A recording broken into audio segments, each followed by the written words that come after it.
Phoenix might be without their star, Chris Paul. CP3 is listed as probable with a right shoulder contusion. He was on the bench down the stretch of the Suns' loss in Game 2 and finished with only 6 points.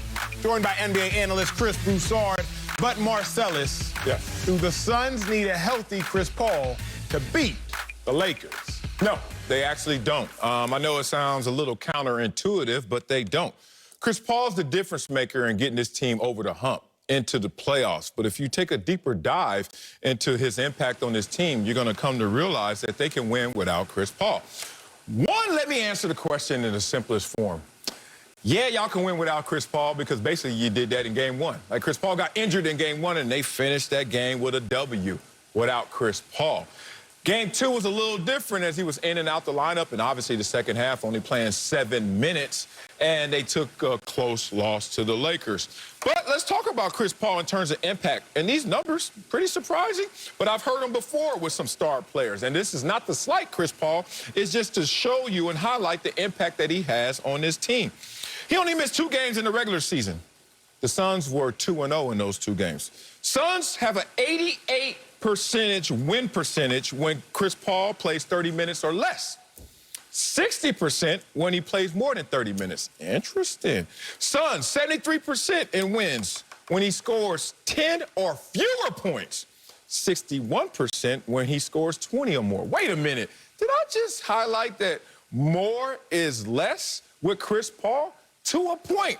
Because this team is really centered around Chris Paul and his floor generalship, his leadership, and the fact that he is Chris Paul, future Hall of Famer.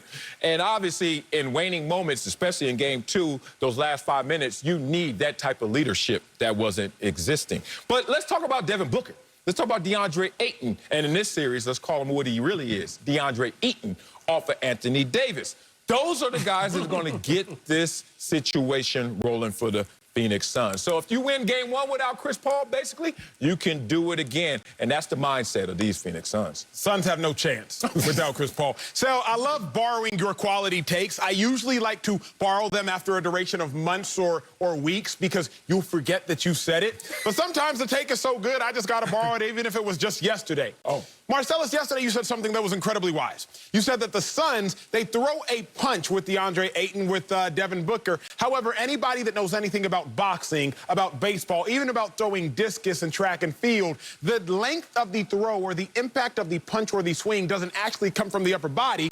It comes from the hips and the torque. And you reminded me, along with the rest of the world, that Chris Paul is the torque. So, yes, you can look good up here throwing a jab. You can look good on a swing. You can look great in the discus with your arm and the degree angle of the release. But it really has to do with what you can't see, which is the lower body, the hips, the torque, and Chris Paul is just that. Ayton can drop 22 and 15. Looks great. Booker can give you 34 and 31 like he did the previous 2 games. Looks great, but Chris Paul is the torque, and it's not just the Phoenix Suns, Sel. CB, I got to go to the big board because I got to show y'all exactly how important Chris Paul has been, not just to the Suns. Ooh, I like what y'all did with the 3-box. Ooh, we getting fancy on Speak for Yourself. Money. Sel, it's not just what Chris Paul has done with the Suns, but we got to look at the entirety of the CP3 effect. If we can go back about 15 years, where did Chris Paul start his career? Shall we? All in. I believe it was with the Charlotte Hornets. Chris Paul, the season he shows up, the Charlotte Hornets win 20 more games. Now, keep it rolling. We just gonna speed through these joints real quick. Now he goes to the Los Angeles Clippers. Yo, squad, Clip City, Chip City. In a shortened season, they win 8 more games because of Chris Paul and the effect he has. Now, as you keep it rolling from there, he goes to the Houston Rockets. They win 10 more games because of the effect and the impact Chris Paul has. From there, he bounces again. One quick little stop. They win 2% more of their games. I say 2% because of the shortened season. They actually won less games, but a greater winning percentage. And then lastly, the Phoenix Suns. We all know about this. The Phoenix Suns win 17 more games, even in a shortened season, because of Chris Paul. So, Sel, I can't be naive not only to the impact Chris Paul has had the entirety of his career, but the impact he's had with the Phoenix Suns. You're talking about a cumulative 50 more wins from when Chris Paul steps on the scene to the year before. Without Chris Paul, the Suns may not win another game, let alone the game tonight. CB, what say you, big dog? Well, Acho, first of all, I love the shoes, man. Love the sneakers. Good look. And the board is cute. The board is cute, and it might even work on some casuals. All right, but when you really go deep, all right. First of all, I don't even know what the 2% meant. Like they won fewer games, but won 2% more. I'm not sure what that is. But anyway, here's the thing this year about the Suns with Chris. And he was great. I had him third on my MVP ballot. I don't want to disrespect what he did. But people underestimated what DeAndre Ayton and Devin Booker meant to that team as well. And here's the fact. Remember, DeAndre Ayton was suspended for 25 games early last season. When he returned from suspension, that's when the Suns took off, and they actually played above 500 basketball in the Western Conference, which we know means a lot, and then they go 8-0 in the bubble. So this was a team on the rise when Chris got there. He's been the glue, but Ayton and Booker are incredibly important to that squad. So here's my answer. Is Chris what they need to win, to beat the Lakers? No, because if we're talking about a series, even with a healthy Chris Paul, they can't beat the Lakers. Chris will make them better, but they can't beat the Lakers with or without Chris Paul. What they need to win this series, I hate to put it this way, is an unhealthy LeBron or Anthony Davis. Man. That's really what they need. Because if LeBron and AD are healthy, they're winning. Now, if we go micro, I do agree, Acho, that I think the Suns could win a game without CP3.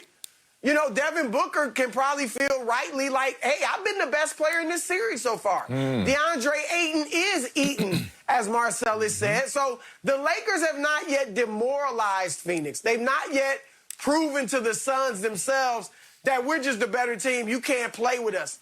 The Suns have confidence with or without Chris. So, yeah, they could get a game, but this series will not go past 6 games with or without CP3, and the Lakers will end up victorious. Nah, man, I disagree with the ending. I disagree with the summary, but I loved every point you had up until the ending. Look, we can get up here in these air-conditioned studios and these nice suits and these ties, and we can really go into our orator bag. But let's just put that to the side and keep it simple. Let's go into our obvious bag. And the obvious bag is they already won a game without Chris Paul being at 100%. And now we're going to get up here for Game 3 going forward. Say they can't win without a healthy Chris Paul. It makes no sense. And then you take it to the next level. You say they can't win with healthy Chris Paul, without healthy Chris Paul. They just need the Lakers to be injured. Oh, I disagree with that one right here. The difference between Game 1 and Game 2 came down to 2 things for the Phoenix Suns. They won Game 1 by 9, and they lost Game 2 by 7. The three-point percentage changed, and it got worse for the Phoenix Suns, and the rebounds. Every game that has been won in this series, going all the way through the regular season, is the team that wins the rebounding margin. Simple as that. You win the rebounding game, you're going to win the entire game. So if I look at this situation with Chris Paul in, Chris Paul out, Campaign ain't tripping. Campaign is like, give me some of that. Because he ate in Game 2, even though they fell a little short. Here's where I really hang my hat, because I think Devin Booker is going to be Devin Booker. I think DeAndre Ayton is going to be DeAndre Ayton. I think Campaign, if given the opportunity again, will show up again. But Jay Crowder, oh, my God. Let me talk about you, Mr. 3-and-D, because I know who you are, and I know you're a special player. I know that Jay Crowder's been horrible from the 3-ball this series. 1 for 13, 8% so far. This is the same dude who was 39% the entire season, including 50% against the Lakers in those 3 regular season games. We're not seeing Jay Crowder, so this is why he's going to show up and activate this game, Game 3. Because when you're at home, sometimes sleeping in your old comfortable bed, you know, you take things for granted. You know, you got to drive to the stadium, your normal route. You go to the arena, your normal ways. You're just thinking, oh, I'm going to shake it off. Game 1 was a little rusty. I'm good. Game 2, everything's fine. You take things for granted. But when you get on that flight, and it has to sink in, internalize. Then you got to sleep in somebody else's bed, some hotel's bed. And you got to go down to the mini bar, and you got to go down to the bar, see your boys down there. And they looking at you a little sideways. It ain't the same direct eye contact. They're like, hey, Jay, you good? Everything right? This is a business trip. And when it's a business trip, it magnifies in your own mindset that I need to handle business. Jay Crowder shows up with the same Devin Booker, same DeAndre Ayton, and this new campaign. Oh, they got something special. They winning. I like the take, Sale. I like the take. I don't agree with the take, but I like the take. Here's one thing CB and Marcellus Wiley, I think we, along with the rest of the world, have all agreed with, which is why we know the actual answer to this question.